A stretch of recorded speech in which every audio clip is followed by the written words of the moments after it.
The Youth Futures Education Fund, or YFEF, it exists to ensure that young people who've been in government care and have aged out have that funding support that they need so that they can pursue their post-secondary dreams. We know that youth who've been in care disproportionately face impossible financial choices. And we know each year in British Columbia, 1,000 youth age out of care each year. So imagine being 19 years old, being handed your birth certificate, and losing access to any of the stability that you might have known, your support worker, maybe your foster family or foster parents, and being told, all right, good luck, you're an adult now. So really what the Youth Futures Education Fund does is ensure that these youth have some stability to lean on so they can focus on their studies. One of the things we've also noticed with this population is that youth who've been in care disproportionately are 200 times more than their other peers to face housing insecurity. And especially in BC, especially in Metro Vancouver, which is one of the most expensive real estate markets in the country, it's vital to make sure that there's that housing security that's available for these youth. Back in 2015, when the BC government introduced a program called the Tuition Waiver Program, which waived the cost of tuition and mandatory fees for youth who'd been in care and wanted to pursue post-secondary, it opened a lot of incredible doors. Youth suddenly realized that they would have an opportunity to pursue education. But for those of us who are familiar with the post-secondary education system in Canada, we know that those costs that come up when you're studying, it's not just about tuition. There are a lot of other costs that can come up, costs around keeping a roof over your head, costs around making sure that you have groceries and food to eat, costs around school supplies and textbooks. And so that's where YFEF, the Youth Futures Education Fund, really comes into play. Providing that direct financial support so that when youth need to provide a rent payment or a damage deposit, maybe they're kicked out of a unit and suddenly have to find housing on a very quick turnaround basis, they have somewhere to turn to get the support that they need.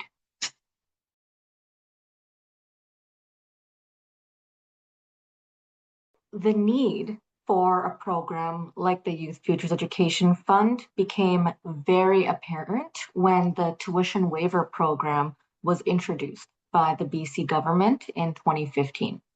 And staff from post-secondary institutions were telling us that students who'd grown up in care were very eager to study. But what was happening was that they were dropping out and withdrawing from school. And it wasn't because of academic challenges. A lot of them had a lot of drive and resiliency and passion about what they were studying, about what they were learning in the classroom. But the reason why there was that high withdrawal and dropout rate was because of the financial and emotional strain that came along with living independently at a young age without the stability and support that they needed to thrive. You know, there are a lot of young people who have parents or caregivers where if a situation comes up, for example, maybe they suddenly have to pay a fee, or maybe they're suddenly offered an opportunity to present a research paper at a conference or to pursue a cooperative education term. A family member can step in and provide and just pass along that credit card and provide that support. Or maybe they've saved up for their child and their child is able to access those RASPs and other support so that they can pursue their education. That's not the case for youth who've been in government care. They don't have someone that can necessarily step in to help with rent or to offer a temporary place to stay when things are getting tough. So one expected bill, 1 month where the work hours didn't pan out, or when a sudden layoff occurred, it can really make the difference between having a roof over your head and being on the street. or ending up in a very unsafe situation. I've heard countless stories from youth who've been able to access the Youth Futures Education Fund support. And one of the stories that really has stayed with me over the past few years is a youth who ended up in a very dangerous situation, sleeping on the couch of someone's apartment, and that person had a lot of predatory behavior, and it was really necessary for this youth to find a way out of there before things got too dangerous. And luckily, they were able to access the YFEF, the Youth Futures Education Fund support, so that they could get the funding they needed to get into a basement suite and away from this gentleman. Um, I think one of the reasons why we've been so successful with the Youth Futures Education Fund comes from the guidance and leadership of members who are part of our Youth Futures Education Fund Advisory Committee. So this is made up of folks from a variety of different sectors, some from the post-secondary sector, some from the public and private sector.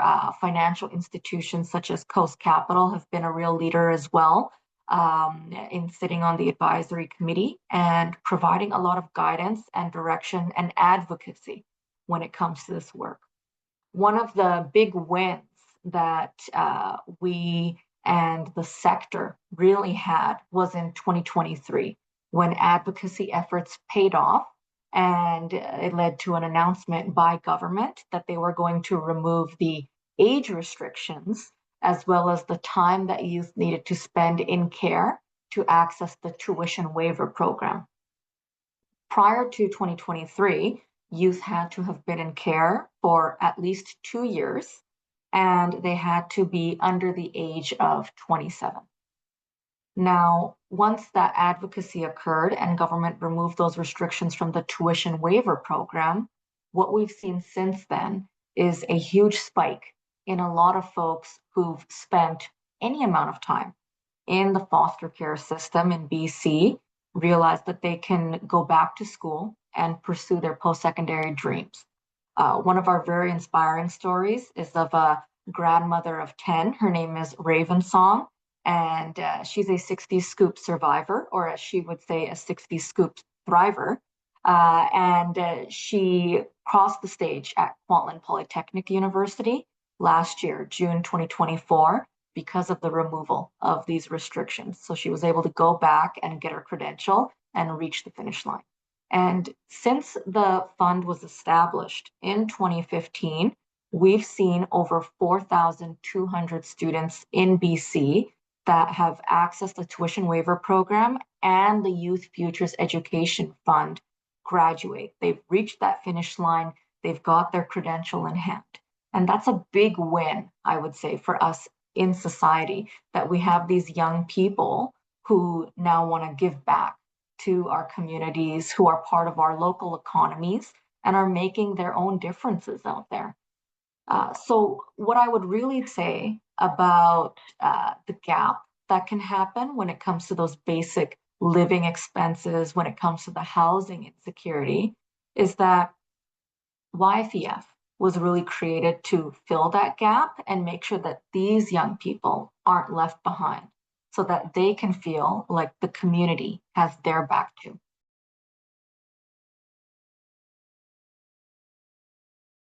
The Youth Futures Education Fund is an initiative that's been born out of collaboration as well as a deep recognition that the systems that are meant to be in place to care for young people can often end. And those young people are often the ones who most need support. In 2015, when the tuition waiver program was established by government, a lot of partners came together who are now part of the Youth Futures Education Fund Advisory Committee. So in addition to United Way BC, we have partners from Vancouver Foundation, from the province of BC, from different post-secondaries, Coast Capital as well, and other nonprofits. The Foster Parents Association comes to mind as well, who've come together with a shared belief that education is one of the strongest predictors of stability and long-term success for youth who are leaving care. And the idea, it really came from listening to youth who told us, who told folks from these sectors who are part of our advisory committee, what it really feels like to age out with no safety net. What we also heard were stories from educators who saw really bright and motivated students who were just struggling to make it through the semester. You can't write midterm papers if you're worried about being kicked out of your home. You can't focus on final exams if you're in an unsafe situation and are unsure if it's safe to go to sleep that night. And that's one of the reasons why the Youth Futures Education Fund has really been developed as a community response to that reality. It's not a scholarship or a bursary in the traditional sense. It's really a lifeline for a lot of these students, so that when emergencies happen, when there's a need that occurs, they know that the Youth Futures Education Fund has their back while they're studying. I think one of the things that's really powerful about the Youth Futures Education Fund is the voices of the young people themselves. So part of our advisory committee also includes membership from youth who've been in that situation. They've attended post-secondary, they accessed the Youth Futures Education Fund support. They've now graduated, crossed the finish line with their credential, but they're really keen to give back and be advocates. And it's so vital to have their voices at the table because it's their resilience, it's their insight and determination that really helps break the cycle of poverty that's all around us.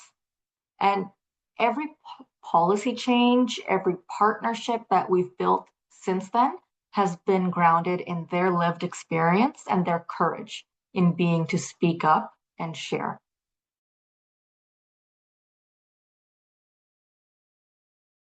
There are so many stories that come to mind when I think about the impact and difference that the Youth Futures Education Fund can make.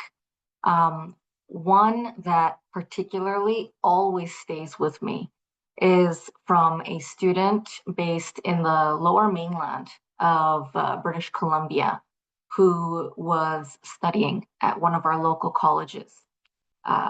Prior to aging out at the age of 19, she was actually kicked out from her foster home and ended up sleeping in another friend's 2003 Honda Civic and wasn't able to complete her GED, her high school diploma. A couple years down the line, after going through some very tough situations, she ended up connected with a support worker who helped her get back on track and complete her high school diploma. Once she completed her high school diploma, the question in her mind was, all right, now what? I've gotten this thing and I'm working and trying to make money. Now what do I do? How do I keep this roof over my head that I've been able to finally get? And that's when she learned about the government's tuition waiver program, as well as the supplemental funding support via the Youth Futures Education Fund, which would allow her to really just focus on her studies. So once she joined college, she was able to access YFEF so that she could get the funding she needed for a damage deposit to cover the first month's rent with the landlord. She was also able to pay for other school supplies. She needed a laptop that had an accessibility tool on it to support her with her learning because she does present with a learning disability. And once she was able to graduate and get into the finish line 4 years later, she realized at that moment that all the support along the way and the resiliency and determination she had to never give up really helped her become who she was meant to be. And because she's obtained her psychology degree, she's now on the path to becoming a child psychologist, and she wants to give back and support kids who've been through very similar situations to what she's been through. And for me, the fact that there's a young person who's been through so much and still they're like, okay, I've been through all this. How can I give back? That's what really just sticks with me through this work is the fact that if we invest in our young people, if we make sure that they feel safe, that they have that sense of belonging, it can really be a night and day change for us as a society. And this student story, it's not unique. That's also what makes it so powerful. Every time we hear from a young person who says, I'm so glad with the Youth Futures Education Fund, I did not have to make the choice between paying rent and being able to go to school and go to classes this month. It just reinforces the importance of why the Youth Futures Education Fund exists. And it's not just about funding education. For me, the Youth Futures Education Fund is about restoring hope, providing stability, and showing young people that their community has their back.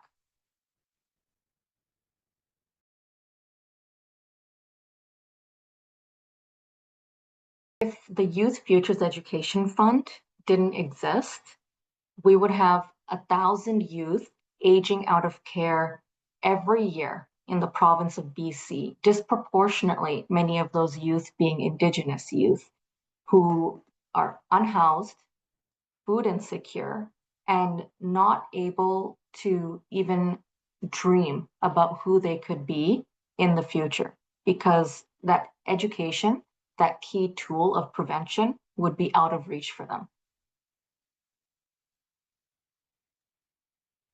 That's great. And something that I think you've done such a great job of in this interview is linking it also back to the larger society. So could you and I know you have touched on this already, but could you touch on, maybe expand on it or kind of think about it from a different lens or in relation to this question, what is the impact of society when you have youth who are not able to kind of dream about who they could be because they have to choose between rent or schooling. Yeah. What is the impact to society of with that? I would say that there are several things that could happen when we don't invest in our young people so that they can pursue further education. Uh, One being that if they're facing homelessness and housing instability, they're likely to access other support systems, public systems, which can take more and more tax dollars down the line as well. And that public reliance, it can be very difficult, especially when politics change and governments come in and out and priorities change. And that can be detrimental for our young people. Another thing that can occur is that we would be perpetuating cycles of poverty with housing insecurity. Currently in BC, 1 in 5 youth, 1 in 5 kids live in poverty. And that statistic would grow even larger without programs like the Youth Futures Education Fund. Perfect. I have one more thing that came to mind. Okay. One more thing that comes to mind for me is the fact that we in Canada currently have an aging demographic, a lot of folks who are on the precipice or about to retire. As this generation leaves the workforce, that leaves a lot of vacancies and roles that need to be filled by young people who have those soft skills that are absolutely necessary in so many jobs. And so, if we as a society want to make sure that uh, we are set up for success in the future, given some of our demographic shifts that are happening, it is vital to invest in our young people and to make sure that they're housing secure so that they can focus on being who they're meant to be.